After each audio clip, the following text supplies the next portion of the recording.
A new Jurassic Park movie or Jurassic World movie is on the horizon. Jurassic World Rebirth. They're just putting it in the title now. They're rebooting the franchise. Kind of an odd name. That's not what I would have gone with, but here we go.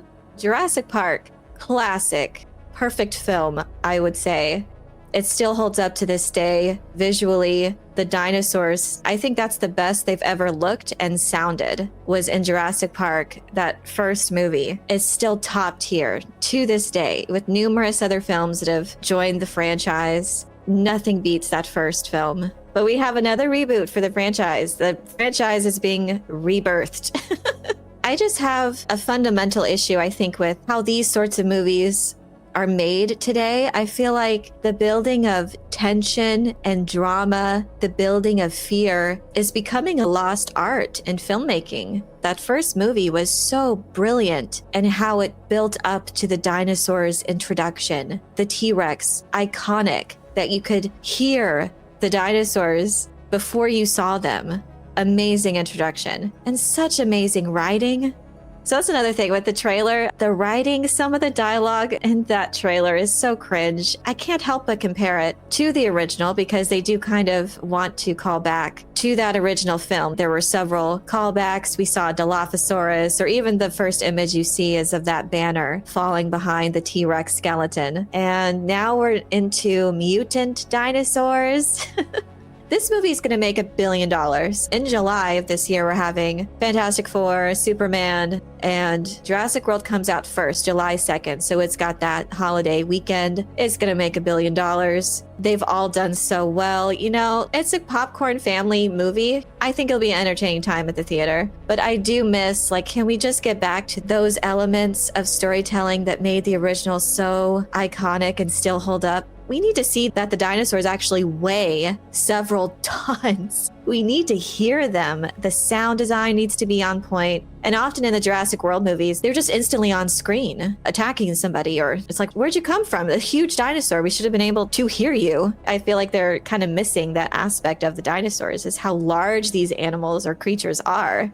But at least they're going back to the island, because I never liked that idea anyways, of dinosaurs now being in amongst human civilization. You know, visually it looked good in the trailer. The island looked good. I feel like I get a sense of how the movie's going to go already. I already know that the one actor, he played Mr. Wickham in one of the Pride and Prejudice adaptations. He's the one that puts the mission together. I already know he's probably going to die. As the trailer was going on, like, I could already see how this movie's kind of going to play out, which is a shame because in the original film, you had no idea what was going to happen. And they really took their time to introduce the characters, to really let the audience get to know them, to like them. Incredible dialogue. And of course, Michael Crichton who was the original author of the novel that was based on, helped on the screenplay. And he worked on several screenplays already, so he was a very accomplished writer. But they do have the other writer that did work on the original screenplay, David Kopp. So he's working on this new film. But yeah, just some of the lines of dialogue in the trailer were just like, nah, that's dumb. There was even a moral in the original: don't mess with Mother Nature, it never ends well, pride goeth before the fall, and all that jazz. That's something that was a common theme in Michael Crichton's works. The moral of it seems like just scientists doing stupid things. They keep doing the same stupid things and not learning their lesson. I feel like I've seen this movie before because it very much emulates the previous 3 movies of the Jurassic World. Scientists went too far. They started doing these hybrid dinosaurs, the Indominus Rex, the Indominus Raptors. And now in this one, they call it a mutant. And it's been reported that there's this dinosaur that they say it's like, oh, a cross between a rancor and a xenomorph is how they're describing it. I think we've gone too far. Why would the scientists do this? I get it if there's like a reason that makes more sense from a experimental standpoint of why they're doing these experimentations with the dino DNA. But when you've had so many times of these genetic experiments going wrong, why are we still having this issue? You can definitely pick apart the story. I just wish there was more intelligence and nuance in these movies now, in this franchise, because it started off so well. But ever since then, in this new franchise, I feel like they're just recycling the same old storyline of just genetic experimentations gone awry with hybrid dinosaurs, now mutant dinosaurs.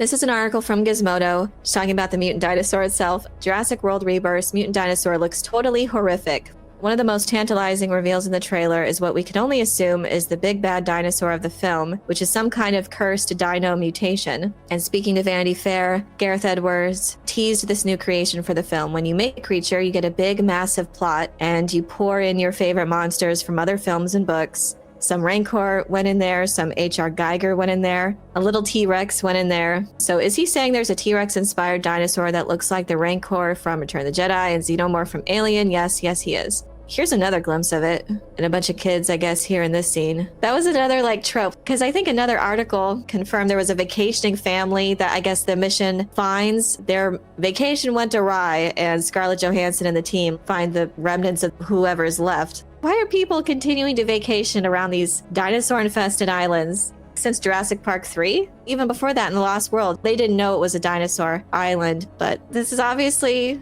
a family film. Everyone's gonna have a fun time and this summer at the theater, and it's a holiday weekend, so let's throw a kid in there. But can we make it a reason that's more believable?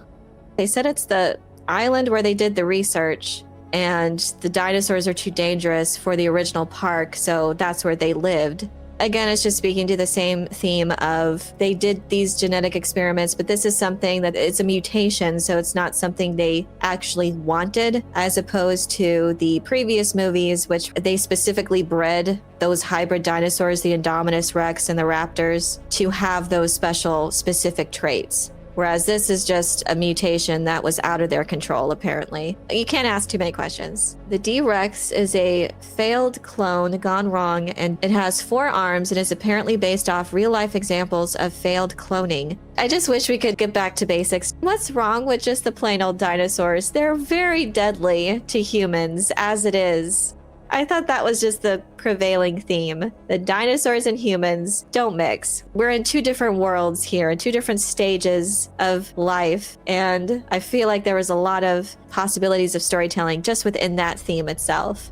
But I will hand it to the trailer. The island looks good. There's a lot of stunning visuals there, and the shot of the T-Rex looked good. And there was this one shot in the trailer where they're in the water and the T-Rex is snapping. Someone's swimming and it almost gets his legs. That looked great, actually, that shot. That was probably the best looking visual effect from that trailer. So the T-Rex looks great. There's just so many good examples of tension building. Take your time to introduce the characters. Let the audience care about them. The first movie did such a wonderful job at that. We really cared about every person there. And there's other examples too. Godzilla -1 did a very good job. We don't really see Godzilla that much, but his appearance is certainly built up. So when he does show up, it's crazy. They do a good job of keeping the tension and the momentum with a character-driven plot, and then you build up to the monster's reappearance. It's really good. But this feels like more of Fast and Furious and the other Godzilla Kong movies that are made. Just turn your brain off, entertainment, and I get that there's a place for that. I just want some more intelligence as far as the writing and the themes and the character development. I feel like it has such great potential that first movie set the tone for. And I don't want to turn my brain off. You know, I'd like to be able to be immersed into a story, even if it is about dinosaurs eating people. There's great opportunities for stories about the pitfalls of doing things that get out of their control. There's so many opportunities for great stories there. And this is a really cool way to do that. And I think it inspired a lot of kids in those days to get into paleontology. It was really cool that it can do that stories can resonate so much with people, that it affects them so much, especially like children who wanted to learn more about dinosaurs. It's awesome. I think it's going to be great for the theater industry. It's a summer movie, holiday weekend. It's going to make over $1 billion.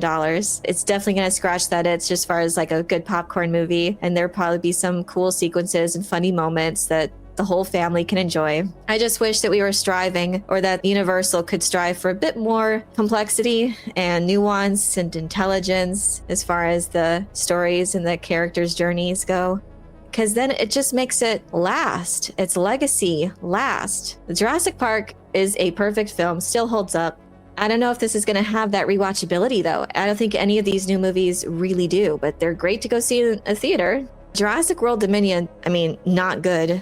But it grossed over $1 billion worldwide. It was the third highest grossing film of 2022. And this looks better than that. And I will grant it that as well. It looks better than any of the previous Jurassic World movies.